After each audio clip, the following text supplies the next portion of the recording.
Good day to you one and all, it is I, Justin Hawkins, and this is Justin Hawkins Rides Again, my YouTube channel. Today I'm dressed like a juggler because I'm talking about Jellyfish. I made you a little playlist, 4 songs, 2 from the first record, 2 from the second record. The link to it will be in the description. I think it's called Jellyfish is Amazing. They only made those 2 records. They existed from 89 to 94, so they came along at the end of hair metal, and then by the time they split up, I think grunge was in full flow, and this is a band of immense genius that just fell through the cracks and were never as successful as they should have been.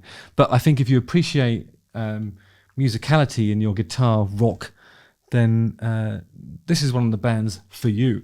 If you're already familiar with Jellyfish, I think you'll appreciate that this is stuff that needs to be said. So, 4 songs. Justin Hawkins writes again. The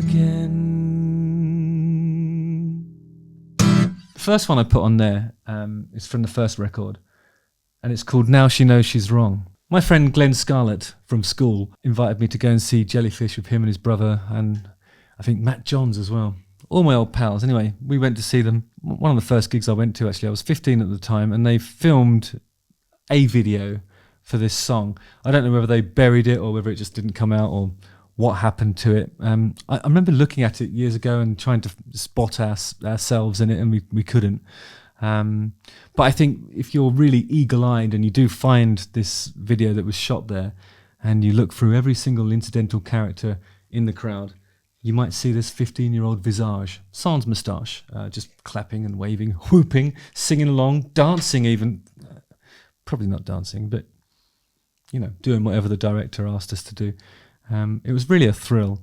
It's the first band that I ever, first and I think the last as well, the only band I can ever remember sort of hanging around outside afterwards to try and meet them. And we did.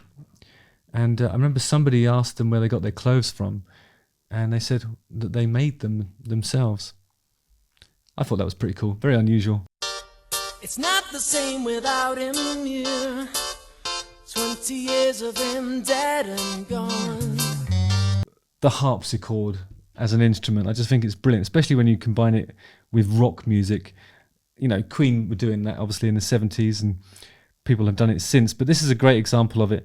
And the harpsichord, for those of you who aren't familiar with musical instruments and the way they differ, the harpsichord it predates the piano. It's nearly the same. It's got strings and a soundboard. But instead of a hammer hitting the strings, or a whole bunch of hammers hitting the strings, each string is plucked. When you press a key, it plucks the string. So it has this sort of much more twangy, attacky, kind of spidery feel to it.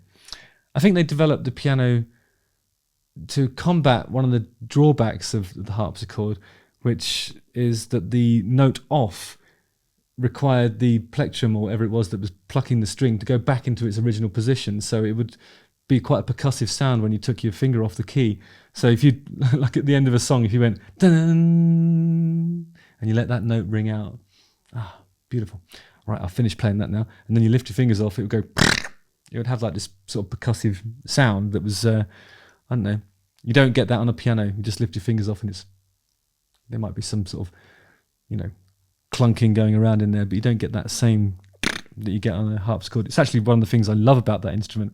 And when you hear it in something that's up tempo like this, and glimp, glimp, glimp, it's just great.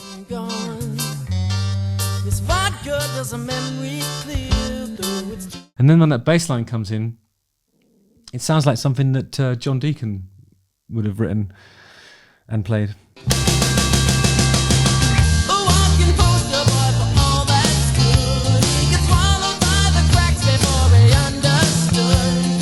God, it's brilliant. I put The King is Half Undressed on there for 2 reasons. It has this incredible middle 8. I mean, I think a lot of Jellyfish songs have, you know, involved arrangements. Some people called them referred to them as progressive, but I don't think that's necessarily true. Everything's in there for a reason. It's not just for the sake of it. But this song's got a great middle 8. Look at this video. So they're coming up over the hill, and the bloke on the right, as we're looking at it, is wearing my trousers. So that's why I elected to wear these juggler pants. See, that's what he's got on there. He probably made his. I bought mine off the internet. But they're exactly the same. This is where she stands at night on this cold avenue of lights, the red and greens. So the other thing that's super impressive about this, Andy Sturmer, the lead vocalist, who you see there with the Mad Hatter's top hat on. So he was the lead singer, but he was also the drummer. And so when I went to see them, I was kind of blown away because that drum beat there, that's, I could probably play that on a drum set after 6 to 7 months of intensive training, but I would only be able to do it seated, and I certainly wouldn't be able to sing a melody like that over the top of it. The level of coordination and talent required is just beyond most mere mortals. He's incredible. But he did that standing up live. Honestly, they're amazing. That's an amazing band. So getting back to that middle eight that I love, it happens about 2 minutes 20, I think.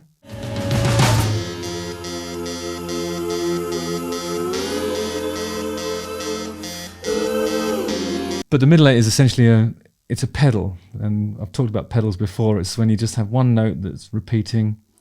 Doesn't have to be at this pace, by the way. It can be like dum, dum, but the main thing about pedal is it's one note.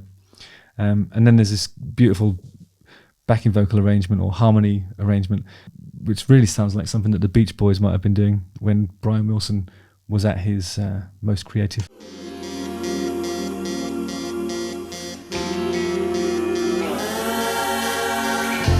And in there, there's a slightly dissonant feel to one of the chords that they sing, because two of the vocals are only about a semitone apart, I think. So that's close harmony singing.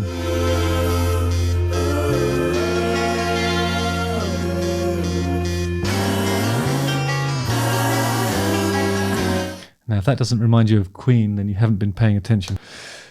It's awesome. I think I put Joining a Fan Club in. This is the second record. So the main sort of keyboard instrument in this one is a piano, but it really sounds good. And what I love about this arrangement is it kind of, whilst the music doesn't bear any resemblance to it at all, it actually reminds me of It's Late, you know, that Queen song from News of the World.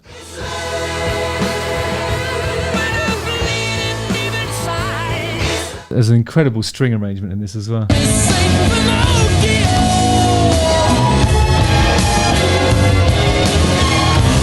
So it has this stuff where it goes up a gear, right? So that's it. Joining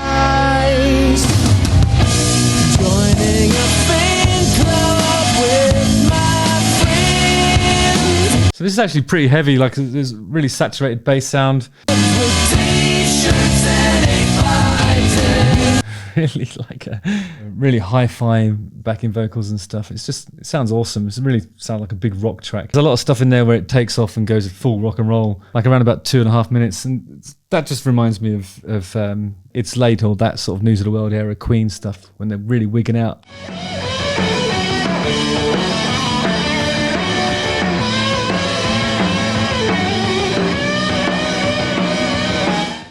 Yeah, it's powerful. Some great guitar playing in that one, actually. The last one I chose is my favourite one, New Mistake. I think this is probably the nearest thing to a hit that you might be able to accuse them of.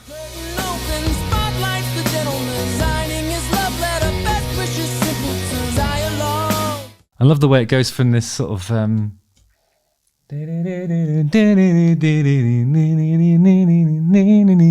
it's pretty busy. I don't know how to describe the way it changes here.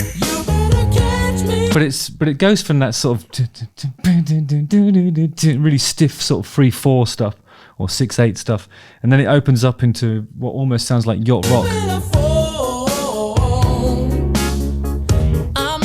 So that keyboard part there is like Fender Rhodes or a Wurlitzer or something. It just reminds me of sort of thing you would hear on a Hall & Oates record, or Toto even.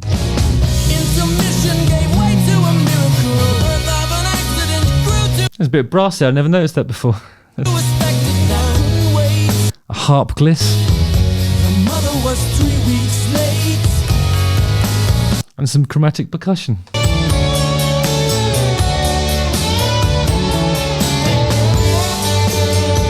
That guitar playing's amazing. It's so cool. It actually reminds me of there's some slide work which harmonises a bit. It gets a little bit Georgie Harrison in a bit. So from 2 minutes 54, there's a new chord sequence that you haven't heard before in the song, and it's just played on a Fender Rhodes.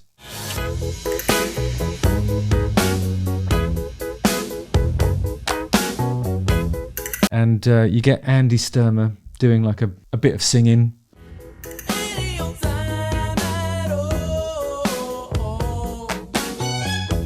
And then you hear like those sort of, what's that? Is it castanets? I'm not sure. It's a Spanish percussion thing.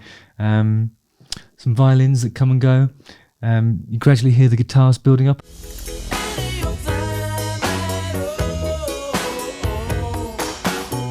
And then there's another sort of 3-part harmony thing that builds in.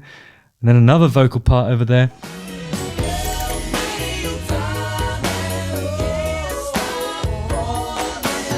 And it just never seems to buckle under the weight of all these different elements that they're adding to it, because it's just so brilliantly done. And it's a really amazing production as well. I'll go through that list of producers. Albie Galutin, Andy Sturmer, Jack Joseph Puig, Roger Joseph Manning Jr. and Roger Manning. Father and son production team, maybe. I'm not sure. It sounds amazing. It's incredible what they pulled off. And it's such a shame that they didn't achieve more success, because they'd probably still be around now, making amazing music. Justin Hawkins writes again.